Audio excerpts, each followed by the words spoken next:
Most controversial director Ram Gopal వర్మకు shock తగిలింది. అసభ్యకర పోస్టుల కేసులో ఒంగోలు పోలీసులు మరోసారి నోటీసులు జారీ చేశారు.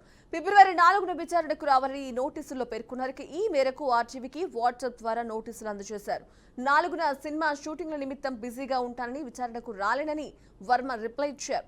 7వ తేదీన విచారణకు వచ్చే అవకాశాన్ని పరిశీలిస్తానని ఆయన చెప్పినట్టు సమాచారం. ఇదే విషయానికి సంబంధించి మళ్ళీ లైవ్ అప్డేట్స్ మా కరెస్పాండెంట్ విజయ్ అందిస్తారు. Vijay, over to you.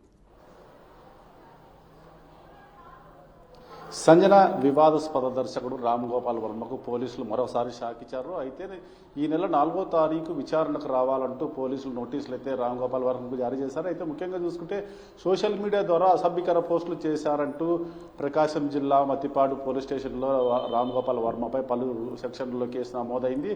అయితే ఇప్పటికే 2 సార్లు ఈ మత్తిపాడు పోలీసులు రామ్ గోపాల్ వర్మను విచారణకు పిలవగా రామ్ గోపాల్ 2 సార్లు కూడా డుమ్మా కొట్టాడు. అయితే 2 సార్లు కూడా పూర్తిగా పోలీసు అరెస్ట్ చేస్తారనే భయంతో అజ్ఞాతంలోకి వెళ్లాడనే ఒక వినికిడి కూడా వినిపించింది. అయితే ఈ నెల మరి కొత్తగా 3వసారి 4వ తారీఖున ఫిబ్రవరి 4వ తారీఖున విచారణకు రావాలని పోలీసులు నోటీసులు అయితే ఇవ్వడంతో రామ్ గోపాల్ వర్మ ఆ రోజు సినిమా ప్రోగ్రామ్ ఉండటం వల్ల నేను బిజీగా ఉంటాను, 4వ తారీఖు కుదరదు, 7వ తారీఖు కూడా పరిశీలిస్తాను అని అయితే పోలీసులకు అయితే వాట్సాప్ ద్వారా రిప్లై ఇవ్వడం జరిగింది. అయితే దీన్ని పూర్తిగా మనము రామ్ గోపాల్ వర్మపై కేసు ఎందుకు నమోదైందని మనం చూసుకుంటే అంటే వైసీపీ ప్రభుత్వంలో వ్యూహం సినిమా తెరకెక్కించాడు రామ్ గోపాల్ వర్మ. ఈ వ్యూహం సినిమాతో అంటే ఇప్పుడు ముఖ్యమంత్రి చంద్రబాబు నాయుడు గారిని కానీ ఉప ముఖ్యమంత్రి పవన్ కళ్యాణ్ని నారా లోకేష్ని పూర్తిగా వాళ్ళ ఫోటోలు మార్ఫింగ్ చేసి వాళ్ళ ఫోటోలను అసభ్యకరంగా అయితే సోషల్ మీడియాలో ప్రచారం చేశారని రామ్ గోపాల్ వర్మపై ప్రకాశం జిల్లాలోనే కాకుండా గుంటూరులోను తుళ్లూరులో కూడా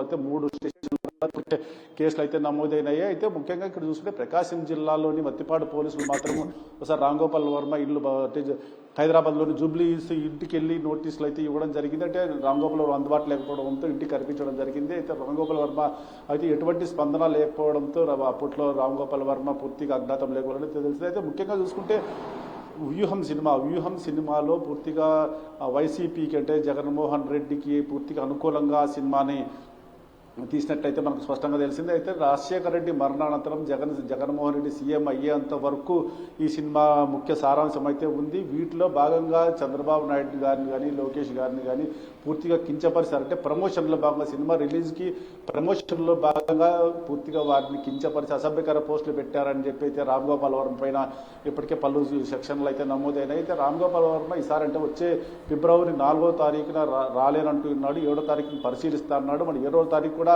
విచారణకు వస్తాడా లేదా అన్నది పూర్తి సందేహంగానే ఉన్నది. ఏది ఏమైనా పూర్తిగా పోలీసులు అయితే ఈ సోషల్ మీడియా ద్వారాలో ఒకరికి కించపరిచేలా పోస్టులు అయితే పెట్టకూడదని ఇప్పటికే చాలాసార్లు పోలీసులు కూడా వీటిపైన గట్టి చర్యలు తీసుకుంటున్నారు. అయినా కానీ ఇలాంటి పోస్టులు అయితే ఆపడం పోలీసుల వల్ల కాలేదు. అయితే ముఖ్యంగా రామ్ గోపాల్ వర్మ అంతటి వాడిని కూడా పోలీసులు లెక్క చేయకోకుండా అంటే చట్టానికి ఎవరు అతీతులు కాదన్నట్లుగా రామ్ గోపాల్ వర్మ కూడా నోటీసులు ఇచ్చారు. అయితే మనం చూడాలి సంజన, వచ్చే 7వ తారీఖునైనా రామ్ గోపాల్ వర్మ హాజరు అవుతారా లేదా అనేది పూర్తిగా ఆసక్తికరంగా మారింది.